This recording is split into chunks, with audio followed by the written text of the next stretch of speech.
evidences also. And let's see what we can summarize from this whole talk, and we will make a treatment strategy for our patients depending on this. But we will refrain from using too much of empirical medicine. Okay, so recurrent pregnancy loss, when we talk about investigations, treatment options of RPL, they differ internationally. We understand that there are three important international bodies which we all as Indians follow. One is the European Society of Human Reproduction and Embryology, which is known as ESHRE. Then there's the Royal College of Obstetricians and Gynecologists, RCOG, which were appraised using agreed to criteria, and then the American Society. So it is UK, America, and Europe whose guidelines we generally like to follow. Now, I'm going to review the similarities and differences between international guidelines today. First, we'll review this, and then we'll come to investigation strategy, and we'll come to treatment strategy. So I'm going to divide my talk into definition, etiologies, workup of a couple or investigations, then investigations and interventions of questionable significance, overall management, a little word on bed rest, and conclusion. So definition.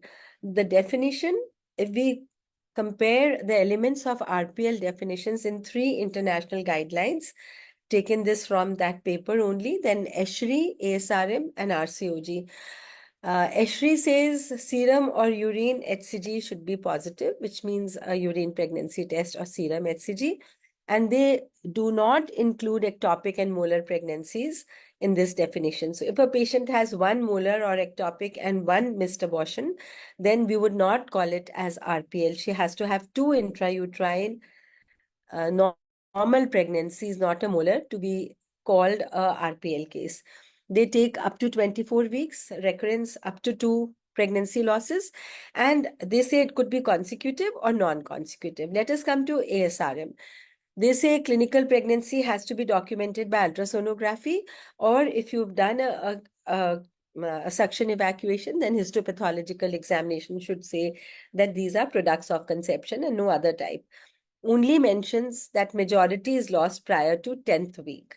So ASRM says that all the pregnancies are lost up to 10th week should be taken, 2 consecutive cases. So it's not this that you've had 1 miscarriage, then you have 1 live birth, and then you have another miscarriage. So ESHRE would say that yes, this is RPL, but ASRM would not consider it as RPL. And then RCOG, all pregnancy losses, and they've not defined it further. They've not written whether ectopic should be included, molar pregnancy should be included, and they also take up to 24 weeks. And the only biggest difference between RCOG and ESHRE and ASRM is that they take 3 consecutive losses as RPL. So RCOG is always bound by the UK guidelines, by their system of, sponsoring patients or allowing them to undergo any testing, and they are very restricted because of that. So they've taken as 3 consecutive pregnancies only. If they are lost, then they are allowed to do all investigations for RPL. So these are the important differences, and etiologies, they are agreed upon by all guideline developmental groups, are almost similar. So what is this? One is uterine anatomic factors, which include congenital and acquired anomalies. Then antiphospholipid antibody syndrome, which is known as APS or APLA, APLA. Then cytogenic abnormalities, which means abnormalities in the genetic typing. And the 4th group is of endocrine and metabolic factors. So having said that, there is a variable opinion in all the 3 groups regarding lifestyle factors. Lifestyle factors is smoking, drinking, extreme obesity, extreme weight loss, maternal age. All the groups differ on maternal age, BMI, immune factors, embryonic factors, preceding pregnancy losses, and hereditary thrombophilia. We used to always read that if the chance of a spontaneous pregnancy loss is about 18 to 20%. And if the second one aborts, the chance is still 18 to 20%. But if the third one aborts, the chance goes up to almost 30%. And the fourth one is lost, the chance goes about to 40%. And we say that this is scarring in the uterus, where even a normal pregnancy in every way could be lost only because of the preceding loss. And then hereditary thrombophilia is also one of the things which has a variable opinion. So all agree upon uterine anatomic factors, congenital and acquired, antiphospholipid antibody syndrome, cytogenetic or karyotypic abnormalities, and some endocrine and metabolic factors, and we'll see what are these. So uterine and anatomic factors recommended by all guidelines. ESHRE says do a 3D ultrasound. That's it. And you will know if there is a problem, and do it, you will be able to see problems much more. ASRM says do a hysterosalpingography, that is HSG, or hysteroscopy or sonohysteroscopy. So they do not put in ultrasound as a guideline method, not recommended. I mean, they don't write it. I'm sure they must be doing it. And RCOG says just do a TD ultrasound, 2D ultrasound. 3D ultrasound only if 2D is inconclusive.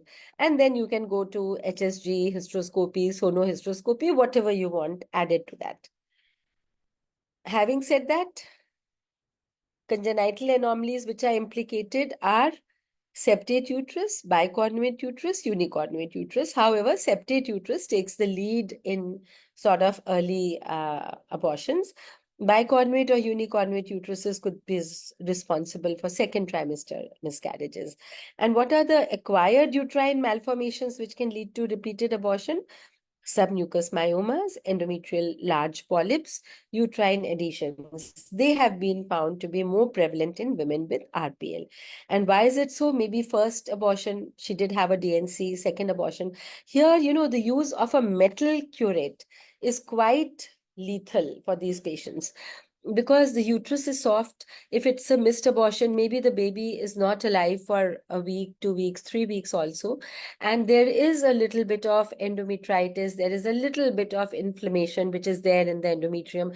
And here, if we use a sharp curate, then we can lead to we can pull out a lot of endometrium, including the basal layer. And that leads to uterine adhesions or even atrophic endometritis. So all suction evacuations we should do with just a plastic cannula.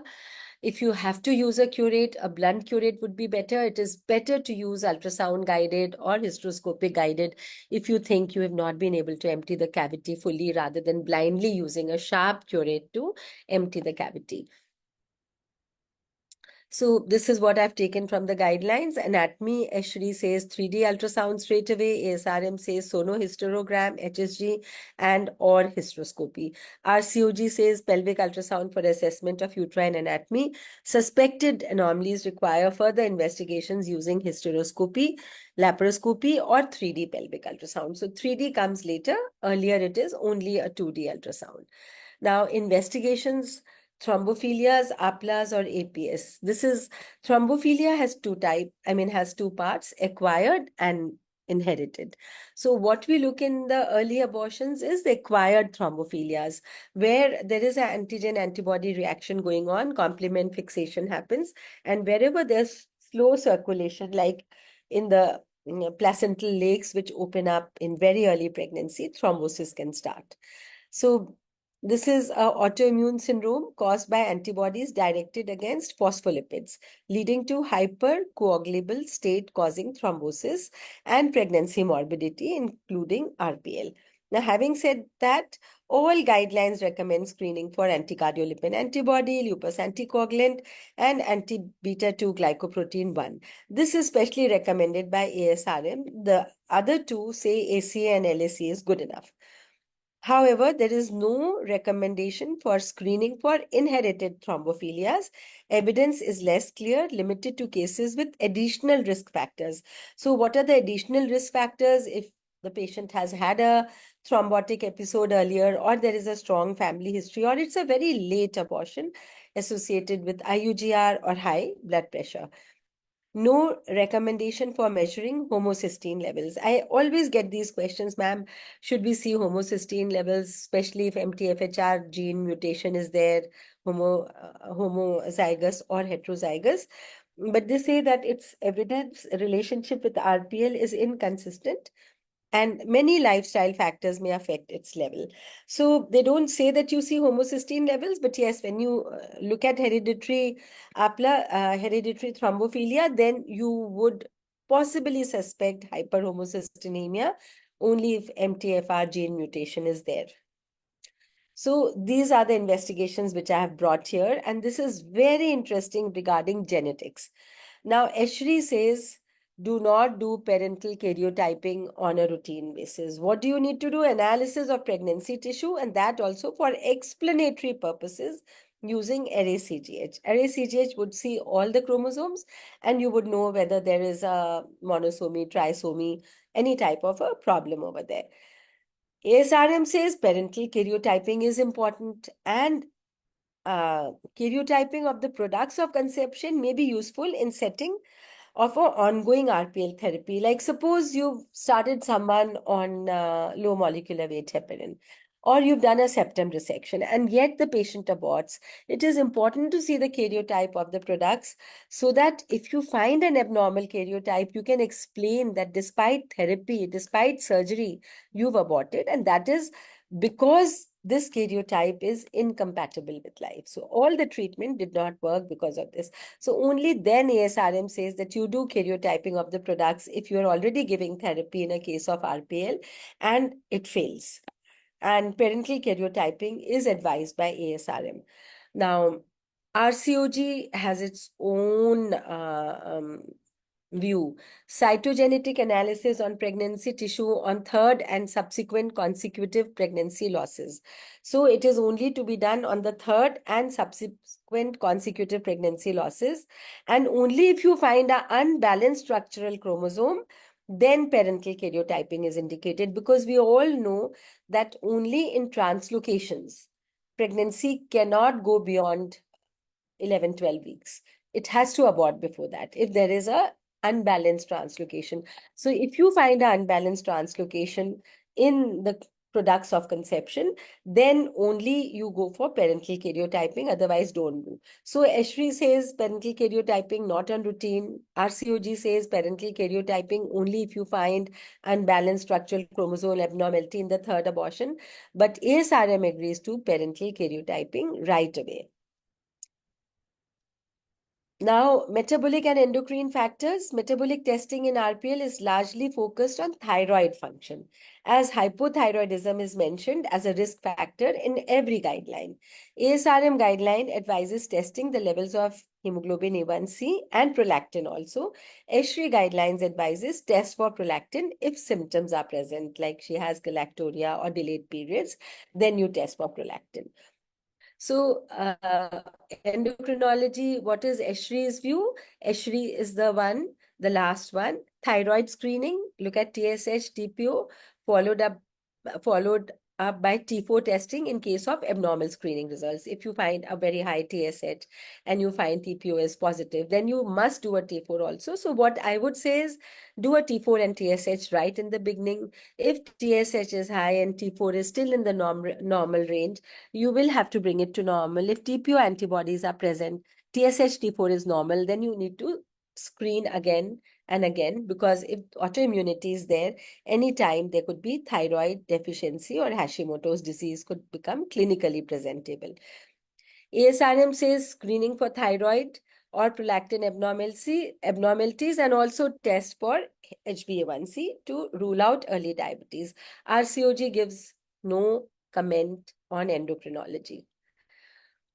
So in general, if we see ESHRE, ASRM, and RCOG, ESHRE says female age is important, anatomical factors, APS, embryonic factors, endocrine factors, genetic factors, and lifestyle factors and preceding pregnancy losses are also important in sort of diagnosing the reason or diagnosing RPL. So if you find everything normal, but you've already seen that there were 4 preceding miscarriages, then you know that this patient will have a higher chance of the next pregnancy also being lost, even in absence of any known factor. ASRM says anatomical factors, APS, embryonic factors, endocrine disorders, genetic factors, inherited thrombophilia, and lifestyle factors. It doesn't comment on age at all. So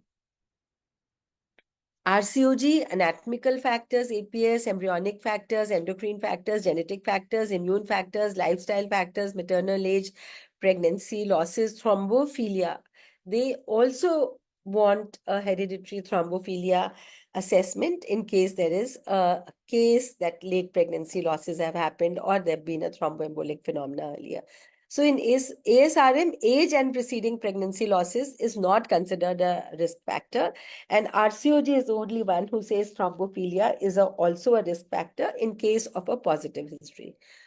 So investigations and interventions of questionable significance, not agreed by any guideline, is cytokine polymorphism, HLA typing and compatibility, anti-HLA antibodies, NK cells in blood or uterus, testing for PCOS, fasting insulin and LH levels. Very important for us to know that PCOS, whether there is hyperinsulinemia or hypersecretion of luteinizing hormone, both cases do not lead to miscarriages. There have to be some other reasons leading to miscarriage, even if the patient has underlying PCOS, has higher fasting insulin, and has high LH levels as basal levels.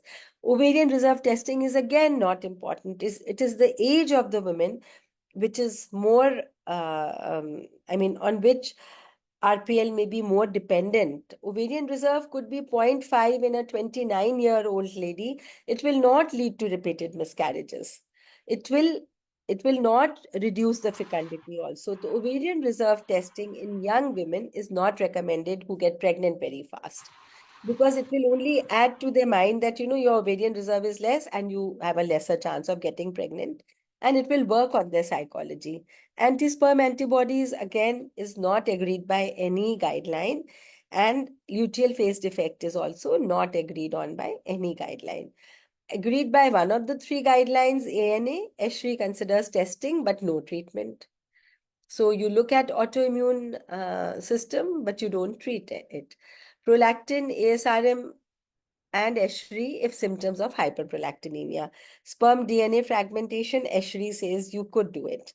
Homocysteine levels and vitamin D testing, again, ESHRE says, the European Society says you can do. So ESHRE is more liberal on ANA testing, prolactin testing, sperm DNA fragmentation, homocysteine levels, and vitamin D testing.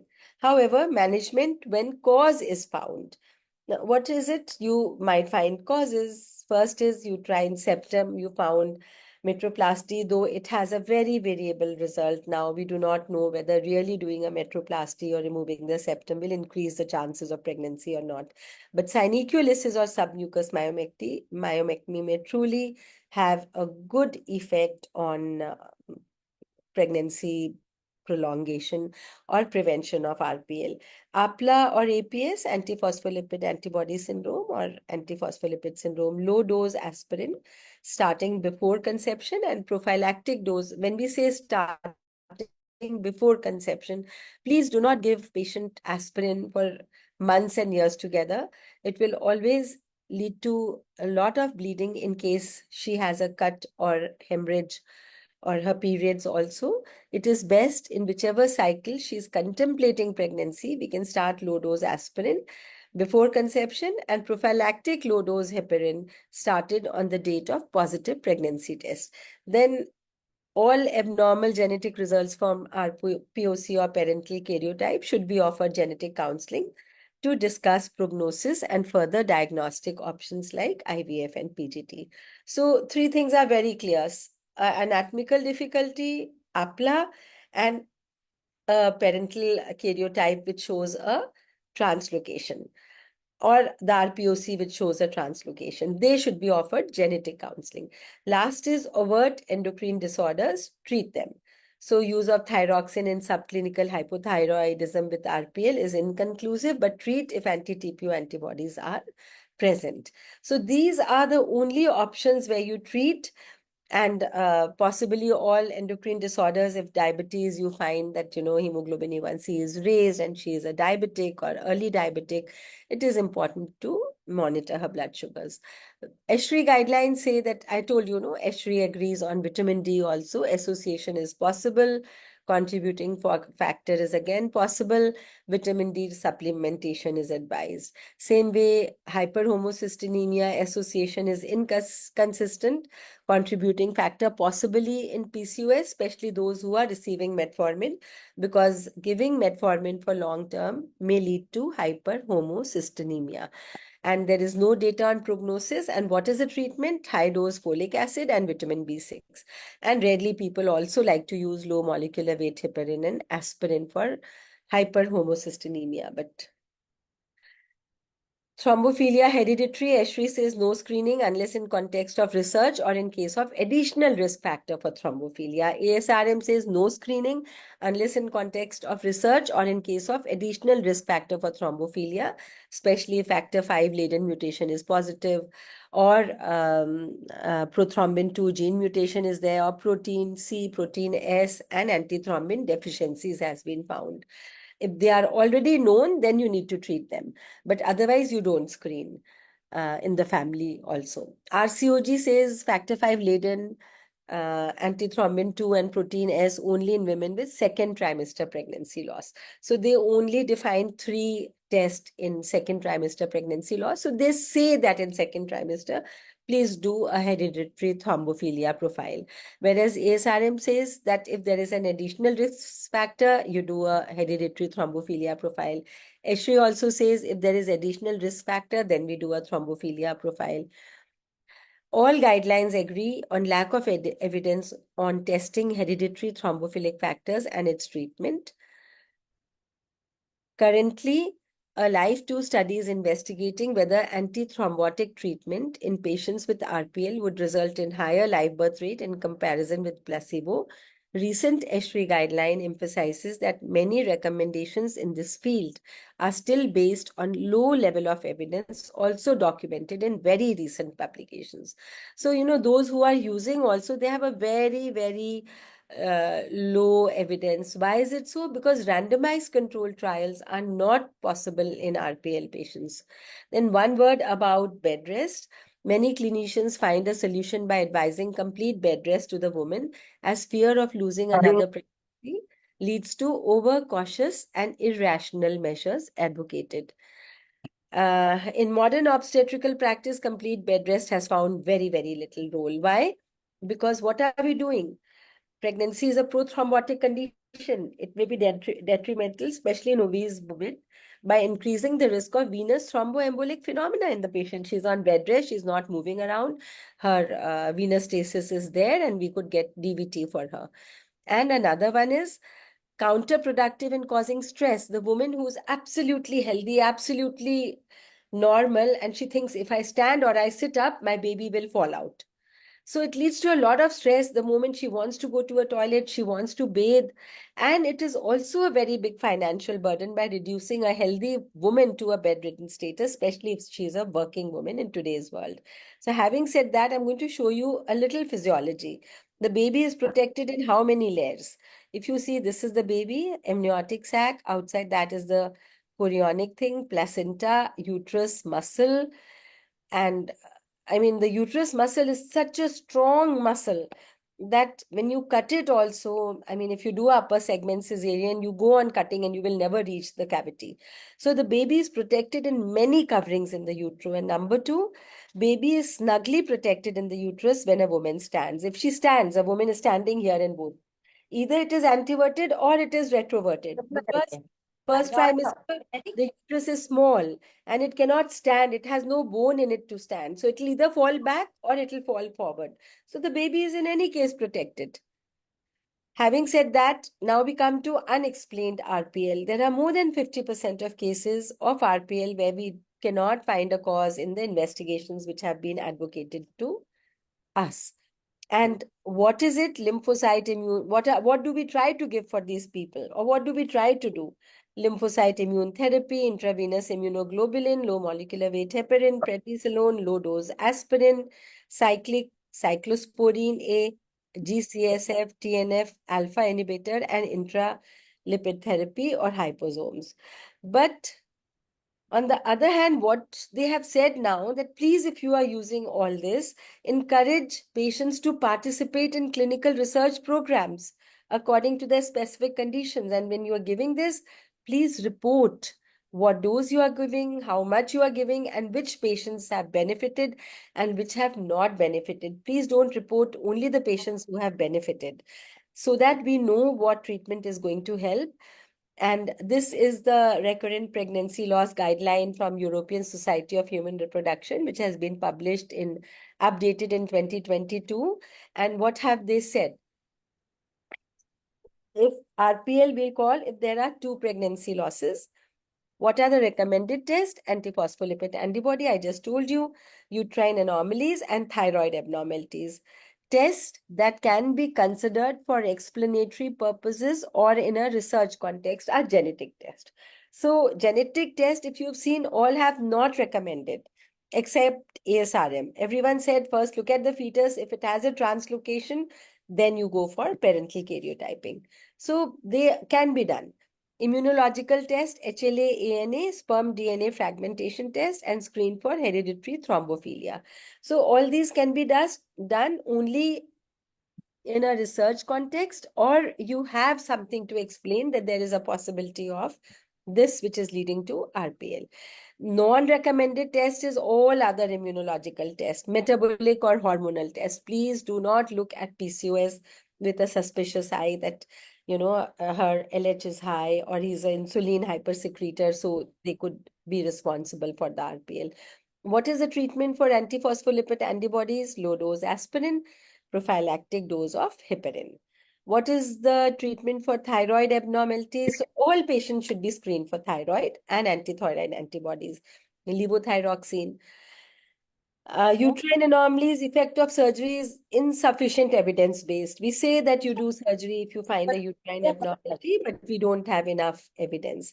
Genetic test, genetic counseling, information on PGT has to be given.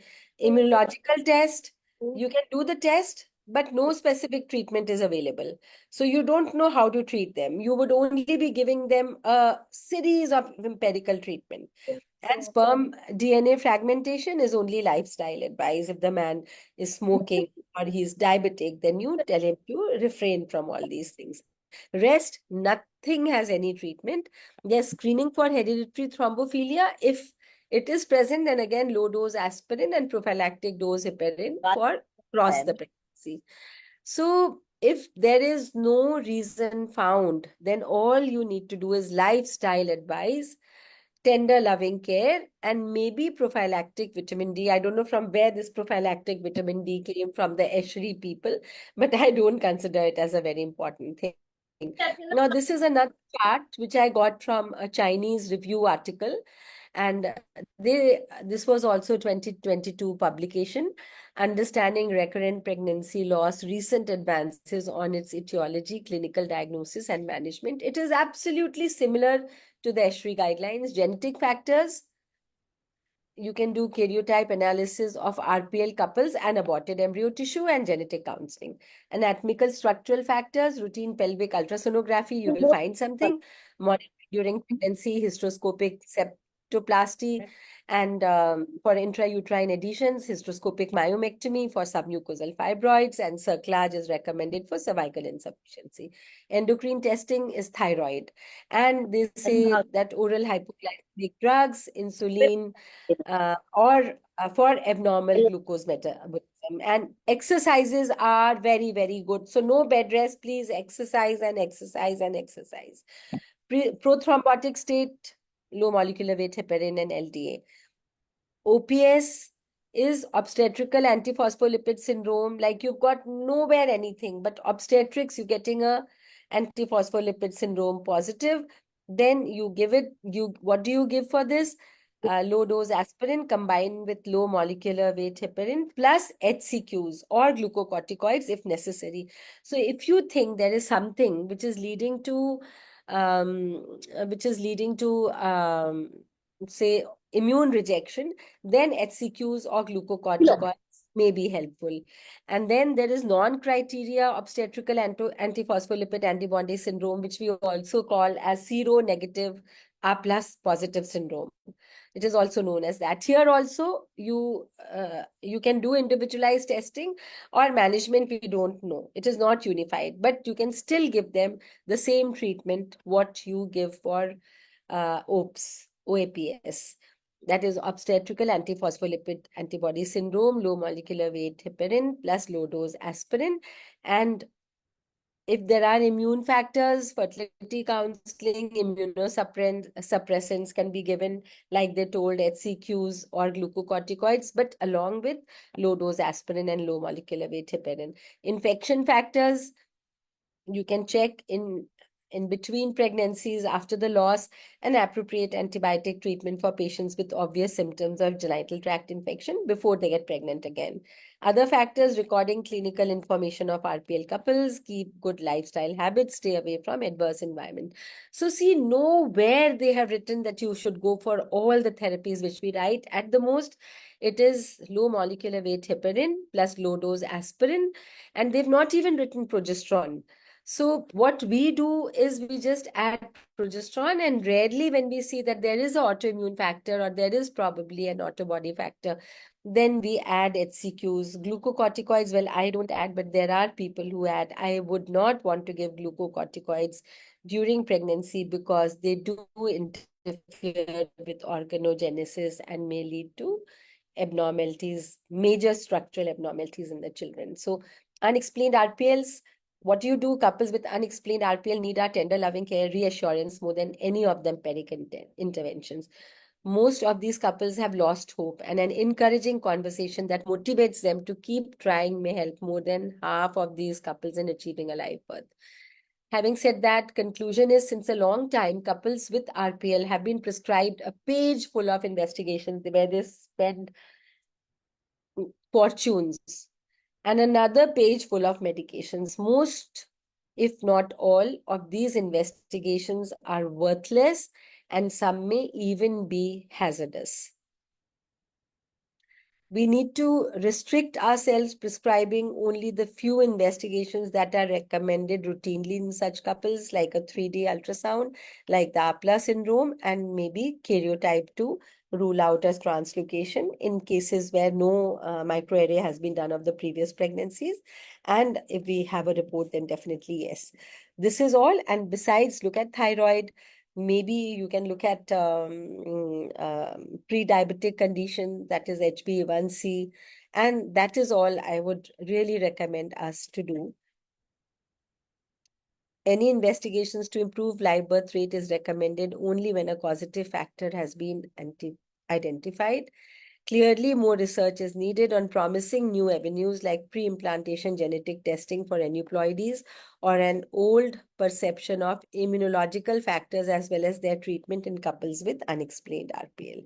Thank you very much for a very patient hearing. I don't know how much have you understood, but I have tried to give you a very good picture, especially about this slide, which I thought was very unexplained RPL.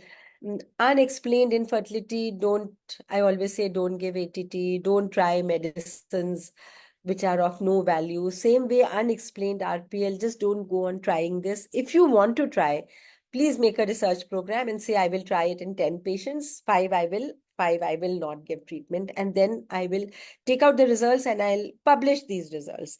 And that would be the best thing for one to do, that you can use any of these in a research setting only. But otherwise, the treatment is low dose aspirin, prophylactic dose heparin, levothyroxine, surgery, genetic counseling, and no specific treatment is there for immunological testing. And lifestyle advice is very, very important: to lose weight, stop smoking, alcohol, and add exercise into your daily routine, even while you are pregnant. Thank you. Thank you so much, Abha ma'am. As always, it's a pleasure to hear your talk. And I don't know how you are able to do it within 30 minutes, covering this exhaustive topic of RPL and so thoroughly. It seems near impossible to all of us, but you can do it. And it was a crisp, very clear lecture. I'm sure everybody has take home messages from your lecture, ma'am. Quickly, before going to the questions, we had a huge participation today of about 120 participants, and so we are going to be bombarded with a lot of questions very soon. But before we start with the questions, ma'am, for the benefit of our audience and for me, I would want to know that how would your prescription or your advice look like if a woman of 30 to 32 years walks into the clinic with a history of two first trimester losses? What would be the tests And that she's not we would see on investigated. your prescription? What is the weight of this patient? 32-year-old? Sorry, What is ma'am. what is her weight? She's an average normal BMI patient. Okay. Any history of diabetes in the family? Parental, No history of grandparents, diabetes. parents? Okay. No history And of any any of Hashimoto significant, syndrome in the family? no significant family history. So what I am going to do is I'll have three important tests which I will certainly do for her. One is Right. a 3D ultrasound, and that also in the middle of the cycle, especially if she's had DNCs and curetages for her first two abortions. Why in the middle of the cycle? Because septum I can see in the beginning and later on also. But for adhesions to be evaluated and diagnosed with precision, it is important when she's ovulating and the endometrium is maximum at that time. Whatever her endometrium is, it may be 6, 7, 8, 9, 10. But that is when the Right. synechia are seen very clearly. So one good 3D ultrasound. I do not think that I'll do a 2D and then ask for a 3D if it's inconclusive. Just one single 3D ultrasound in the middle of the cycle. Because if she's Right. had earlier ultrasounds and a septum and all has been ruled out, I would still want to do a 3D to rule out a synechia, which may have formed after the first or second miscarriage. Number two, I would want to do a APLA syndrome, where I would do a lupus anticoagulant, anticardiolipin antibody IgM IgG, and anti-beta 2 glycoprotein 1 IgM IgG. This has to be done at least 12 weeks after the last abortion. So if it is past 12 weeks, I will order it immediately. Third thing which I like to do is chromosomal analysis, even though all the guidelines don't recommend, the ASRM recommends, and I feel it just makes a shortcut to the whole diagnosis, because most of the times we don't have the microarray for the fetus. So we don't know whether it was a translocational defect in the last abortion. So best is to do a karyotype with this in mind, that I want to see any type of translocation within mother or father. These are three important tests which I would do for all. Otherwise, the BMI of the patient, her if there is a family history of diabetes, a blood sugar, hemoglobin A1C, thyroid, I would want to do a T4 TSH, and TPO antibodies if there's any history of Hashimoto's. Like in my house, three or four of us have Hashimoto's. So if we look at Yeah. TPO antibodies, be very high, and such people should be followed up. This is my Got it. complete profile. So, If I'm missing ma'am, out anything, you yeah, tell me, you correct. correct me. Right. So we need a mid-cycle 3D ultrasound to rule out synechia. We need karyotype of both husband and wife and APLA, which includes the three tests that you have mentioned. And very important point that ma'am has noted is 12 weeks from the last pregnancy loss. So I think this is how it looks. Second important thing which I want to discuss before we go with the questions is, ma'am, third pregnancy, she has walked into the clinic with a positive UPT. And first two losses, the same patient has walked with a positive UPT, walked into Mhm. the clinic. Now, how would your prescription look like? No Okay. high risk factors, just two losses, no So, but she's POC, not had karyotype, any or CMA investigations done. before. She's had no investigations before. No investigations before, no POC, CMA done, no Okay. karyotype, You nothing know was done. what? Yeah. So Right. here I would treat her as an unexplained RPL, because I don't know the results. And we know Right. karyotype would be positive in 2 to 3% patients. APLA would be in 5 to 6% patients. A structural abnormality also in similarly low. So a Very huge low part incidence. goes into unexplained RPL. I would definitely look into her blood sugar, maybe OGTT, hemoglobin A1C, her thyroid, and Correct. hemoglobin and other not any other test, the pregnancy test, which I do, her blood group.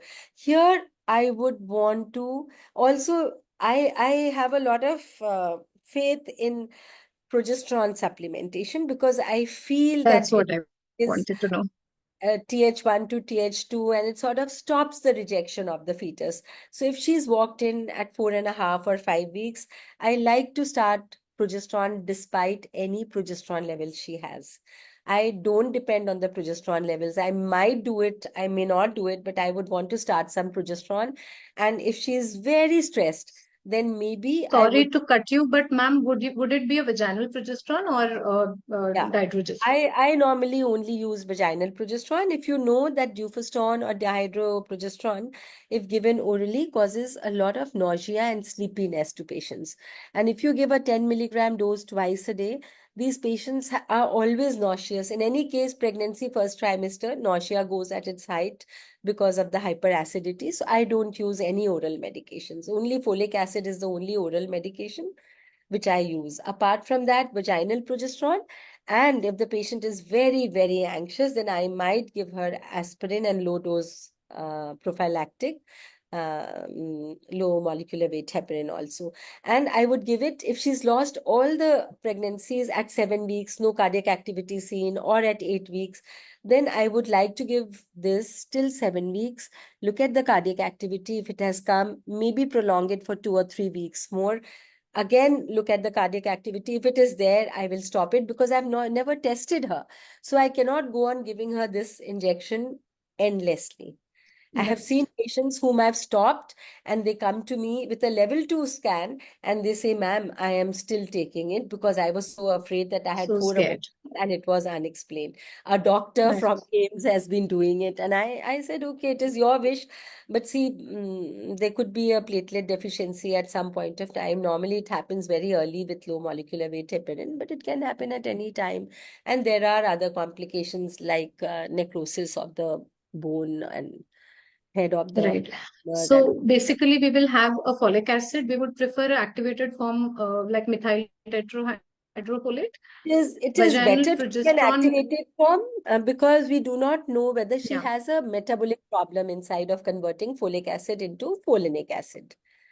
folic acid. So Yeah, we'll have an activated summarize, form of folic summarize once acid, again. one vaginal progesterone, low molecular weight heparin, and ecosprin. That's how our prescription looks like when it's Yeah, unexplained. yes. Right. Unexplained Ma'am, and we'll not quickly take tested the To also. comment, questions. ma'am, Sorry, Bhavani is saying something. Yeah, come on. I recently heard a lecture in the RCOG conference by Hassan Shahata where he was talking about luteal progesterone. If the patient Yes. with RPL comes preconceptionally, then Yeah. there is recent evidence coming up that luteal progesterone before conception will increase the chances of an Haven't ongoing you seen me pregnancy. And I giving it? see you doing that so Yeah. often. I do it so often. I tell them just come around ovulation. Once we confirm ovulation, I give them luteal progesterone, not exactly after ovulation, but 3 days later. So I think luteal progesterone, and We there will. also I don't look at the dose. It's 400 milligram twice a day. So Right. I do it, though they have said that LPD has got nothing to do with RPL in the Right. guidelines, but still, a lot of things one has to do, and then it is harmless, it is low cost. So I feel Right. just give them a vaginal progesterone with low molecular weight heparin and aspirin should do a great deal. And in such cases, I also start aspirin in the luteal phase, but low molecular Right. We still have weight about 100 heparin is people started only waiting to after the listen to you, beta ma'am. HCG is positive. And we'll now take up the questions quickly. Huh? So first question is by Dr. Anupama, and she Yeah. wants. I thank Shipra Gupta. I thank Shipra Gupta for sending me lots of healing vibes. Thank you so much. I wish your healing That vibes makes me normal tomorrow morning. I'm really waiting for a morning when I get up and I see my nose is not running, my head is not aching. Chalo. all Okay. our good wishes, ma'am, and really thankful to you to, go through this with us at such a point when you are keeping unwell. Thank you so much, ma'am. So Dr. So the Anupama is transmission asking, was clear, Srishri? Transmission was sorry? clear. Yeah, Transmission was clear your because I can volume hear was the a little comment. low, ma'am, today because of your throat, probably. But yeah, it was very clear. It was absolutely clear. Oh, So Dr. Anupama is asking that in a genetic study of POCs, it was showing monosomy 16 or any other trisomies. Is there a role of parental karyotype? See, I'll tell you, Anupama, they say that only if you find a translocation in the RPOCs, then you do a parental karyotype. But I feel that we should be doing it because we all know about the, what is it, that Down syndrome, where you get a trisomy Robertsonian 21. translocation. Robertson. Say, Robertsonian not translocation. Robertsonian, or it is, yeah, it could be Robertsonian, but it's known as Downs, what? There's a name for this. So it is good to do a karyotype. Hardly तो हमारे पास investigations हैं करने के लिए. तो एक parental karyotype करके वो 3-4% chance को निकाल देना अच्छा है. Dr. Meera wants to know that whether there's any role of intralipid and husband leukocyte treatment clinically, and how is immunoglobulin given IV or IM in your I just told practice? you I don't get it. I'll need a research setting for doing it, Meera. So if you are interested in doing it, ask people who are giving it and give 5 patients this, and on the control side, don't give 5 patients, and then see how it helps you. I don't give anything which is empirical and which is an immunomodulator because I'm very afraid of touching the immune system of the patient for long-term effects, like creating an autoimmune disorder in this patient after 3 years, 4 years, 5 years. I feel I would be responsible if I give the husband's leukocyte, prepare it, and try to give the lit therapy to the wife. I wouldn't touch her immune system with anything. I can give a maybe a small dose of prednisolone or HCQ. Prednisolone, I would want to stop as soon as her pregnancy goes forward. I have not used prednisolone. I'm afraid of using it because of congenital anomalies. But yes, HCQs I've used, and I want you all to tell me if there are any big side effects on the baby of HCQs, and I'll stop using that also. Because there comes our next question, ma'am. What group of patients will benefit from HCQS?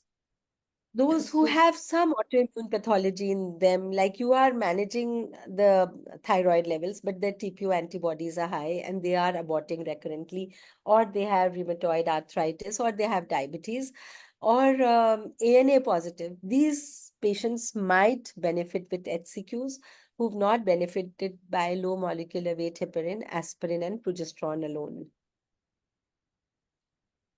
Ma'am, Dr. Bhagyashree wants to know, patient has undergone second trimester induced abortion for Arnold-Chiari type 3. Now she's apprehensive. How to evaluate? So Arnold-Chiari I is think not a it's genetic not a syndrome. I genetic think it thing. is a Yeah. structural She, syndrome. So you do yeah, nothing. yeah, Just nothing. reassure her that it is a sporadic event, it is de novo, and just let her go for Yeah. another pregnancy with a very positive attitude. Ma'am, Dr. Nisha is asking that there's a patient who had a previous missed abortion after frozen embryo transfer. Now she's ANA and the SSA positive. Rest of the APLA is What is negative. SSA? What is SSA? Is it Nisha? a ma'am वो anti रो ला stranded? करते हैं ना, जो anti रो Okay. होता है वो Okay. ऐसे See, से in होता है this, SLE के लिए. there is, Anti, what is it? yeah, it is anti-Ru, anti-La antibody for Double-stranded rooting out a dsDNA. autoimmune pathology. Yeah, rheumatoid वाले लोग ANA बहुत. and dsDNA. So if she's positive and APLA is negative, see, FET is a very expensive treatment. You've already spent lots of money for her to do an IVF. I would want to give her a low molecular weight heparin and aspirin in the next pregnancy. And I'm not HCQ sure also, about ma'am. HCQs or not. Yeah, I'm not sure, but maybe HCQs also would be a good option. The rheumatologists do suggest them to start on HCQS. HCQs, yeah. So we can give them HCQs also. Ma'am, Dr. Anupama is asking what is the CD4 count and are Ganga Ram labs doing it, and should one go for it? I'm sure they are doing it. The genetic labs do every damn test. And you should find out if there is any lab of doing it, because I do a CD4 count in patients who are HIV positive, and I want to know that the CD4 is good, levels are there, so that tells me the immunity of the patient, and I want to know that the viral load is less, but not in RPL cases. Ma'am, Dr. Reena is asking, 24-year-old patient. She had 4 spontaneous abortions, and all reports are normal except that she has a small sized septum in the 3D USG. What would be the treatment plan? You have to reassure her, you have to reassure yourself. Because if it is a small septum, less than 7 millimeters, then don't go and cut it, because while cutting, if you made adhesions over there, then in any case, a uterus becomes non-receptive. So I think a very small septum is like a exaggerated arcuate uterus. So you can just leave it. 4 spontaneous abortions, oh my Ma'am, goodness. क्या करें बताओ, तुम लोग बताओ. what is your take on chronic endometritis, its Very important, I evaluation, think. I treatment? think it is becoming more important, which the Chinese guidelines said that rule out infection in between. And there was a talk. I had been to Ramnagar this Sunday, and Dr. Sachin Kulkarni was talking about chronic endometritis, and he said it's so difficult to diagnose. First, it was 1 plasma cell per high power field. Now it is 5. Now it is more. But histopathologist can give us idea about chronic endometritis, non-tuberculous, and one has to treat them with antibiotics and probiotics both. So I feel that where we don't find any reason, and they've had repeated suction evacuations or curetages, even if you've not diagnosed, if you've diagnosed, excellent. If you've done a hysteroscopy, maybe she's already come with a hysteroscopy. You can give her empirical 2 to 3 weeks, 2 weeks of doxycycline and a probiotic for a month or 2 months. Right, ma'am. Ma'am, Dr. Anupama is asking, have you participated in any trials of IVIG, and what was the observation? No, I wish I can. Anupma, you start and I'll help you doing it. I have not really started IVIG. I have done a trial with low molecular weight heparin with and without. But it was like we did not give someone and we did give someone, was totally biased. It was not randomized. And we thought that where we gave was better. But then eventually when we saw and looked at all the cases, then even where we gave low molecular weight heparin, the abortion rate was similar to where we did not give. So even those pregnancies continued, and even these pregnancies where we gave low molecular weight heparin continued. So we did it with historical controls. We did not do control. Like I gave it to 50 patients. Dr. Adha Tejashree Singh was with me then. And then we looked at historical controls where we gave nothing, and we looked at how many continued pregnancy on their own, the third one. And here, how many continued after giving low molecular weight heparin. And it was almost the same in both the sections. But I have not done for intralipid at all. I want you all young ones to do all these studies. It's very important that we all do. For how long should we give injection low molecular weight heparin? This is one question. If the patient is losing all pregnancies by 7 weeks, then 7 weeks is a good time, but you can extend by 2 weeks more. Confirm by ultrasound that the cardiac activity is there, and you can stop it. But if there is a confirmed APLA, then it should be given across pregnancy. If it is a confirmed thrombophilia hereditary profile factor being positive, then also across pregnancy. And how much is it? 2 weeks or 6 weeks after pregnancy? कितने दिन देते हैं अगर hereditary thrombophilia profile का कोई factor positive है? 6 weeks or 2 weeks? Someone tell me. 6 weeks. 6 6 weeks. weeks. It prevents a TIA, transient ischemic attack, and it happened to one of my residents, and her husband is a neurologist. We just stopped. She had a TIA, and immediately we started her again on low molecular weight heparin and continued it for 6 weeks. HCQ has no role in unexplained RPL, but Geetika, it's so difficult to find out autoimmune factor. You might do all the tests, ANAs, also the TPO antibodies, and eventually sometimes it is unexplained RPL and you do give HCQ. So it does have a role if you've tried everything and nothing has worked. Ma'am, Kumudni, Dr. thank you Aditi is for your asking, what is wishes. your take on IV thymosin IV for thymosin I've RPL? never used. Ab mere clinic mein they've kept 2 big packets worth 80,000 and they're saying use it, which increases the TH2, TH helper cell 2 concentration vis-a-vis TH1. I don't want to use these immunomodulator. It is there and I will not use it till someone else, and then it is report adverse reactions. So I asked the company, what are the adverse reactions which I'm expected to see? There's no list. It is only written that if there is any adverse reaction, please report it and stop the treatment. Now, I don't know what is adverse reaction, except one thing, that if there is allergy to the drug or if she develops rashes, they've not written anything. Read their whole thing, leaflet which they've given. It's a big book which they've given with thymosin. And I don't know, I don't trust that I can give it to my patients and treat them like guinea pigs. Right, Role ma'am. of statin? Ma'am, Dr. Swati wants I statins don't and know. You RPL tell me. happening. I don't know if there's any role of statin in recurrent pregnancy loss.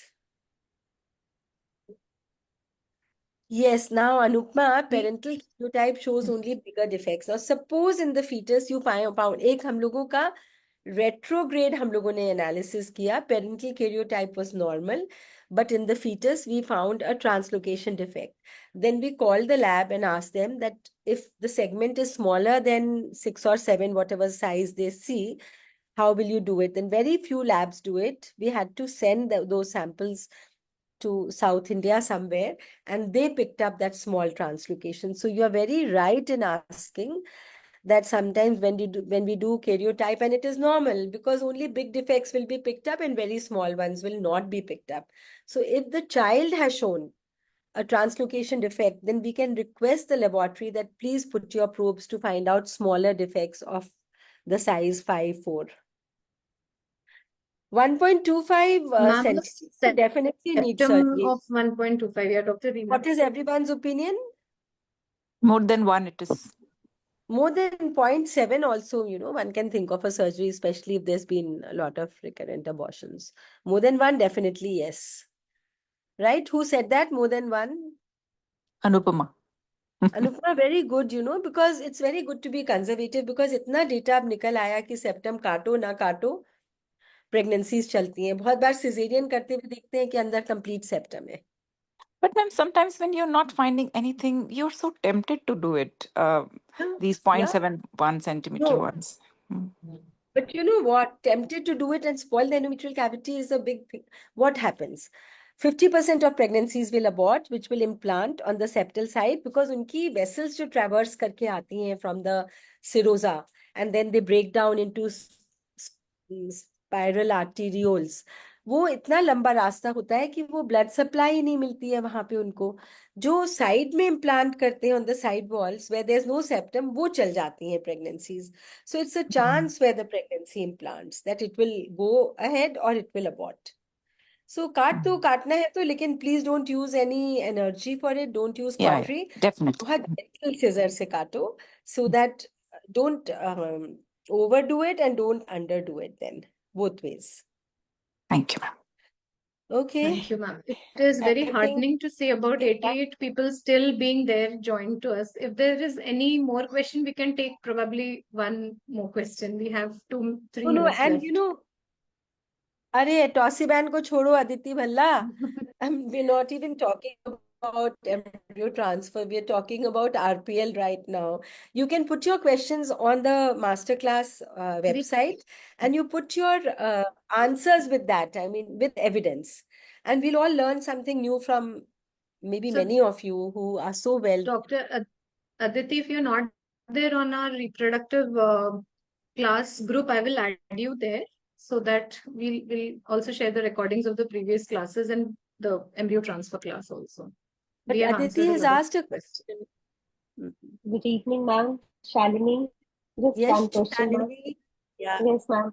tell me. Yeah, ma'am, with the recurrent abortions, if we are sending the products of conception, so then we just do the simple karyotyping, or do we go in for the extensive microarray for the POCs? No, microarray, only microarray Only now. microarray. Okay. Karyotyping में तो कहते हैं कि hardly हम 20-25% में recover कर पाते हैं सेल्स को, वो Right, ग्रो ma'am. ही नहीं करते. इवन माइक्रोएरे मेरी मतलब I had a real fight with the people because everywhere they used to write maternal allele, so I went there. I showed the container which had so much of placental tissue. And I said, why can't you pick up the fetal allele over here? And after that, I started getting results. I started getting reports which were reporting microarray.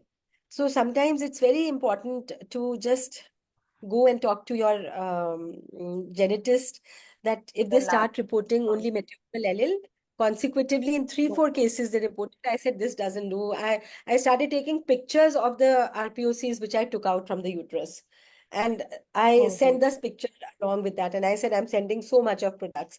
How can you say there's no fetal allele? Right. Thank you, ma'am.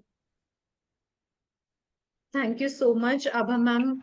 As always, this 1 hour seems so short, You know, and the you discussion can still go goes on. on learning. I Yeah. Your voice is breaking, ma'am. Can't hear you. Thank you so much, everyone, for joining. I'm Insulin just sharing resistance my is number not here. there. Do not think it You is. all can, those who want to get Yeah, added saying to the that. group can just personally message me on this number. I'll add all of you to this reproductive medicine class group. Okay. All right. Thank you so much, everyone, for joining in and listening to my whatever thoughts I had. And Vishal Dave, thank you so much for, giving us this platform every time. We use it on your account. You all learn. I learn and I teach, and others learn and I teach from them when they ask questions and when they write the evidences. So please don't forget to ask more questions, write more evidences, and then we will have another lecture after 2 weeks. I think Bhavani continued to speak on OHSs, but I thought let's take a more common topic first and we'll see. Sure. Okay, And thank you. Can I leave the suggestions for the class? topic are also welcome. So those who are members can please suggest us topics. We would like to know what you want to know more from Dr. Abha. Thank you, ma'am. Thank you so much. Thank you, everyone. Bye bye, Sri. Bye bye, Bhavani, and bye everyone who participated. Thank you. Support, please end the meeting. Yeah, sure. Yeah, I couldn't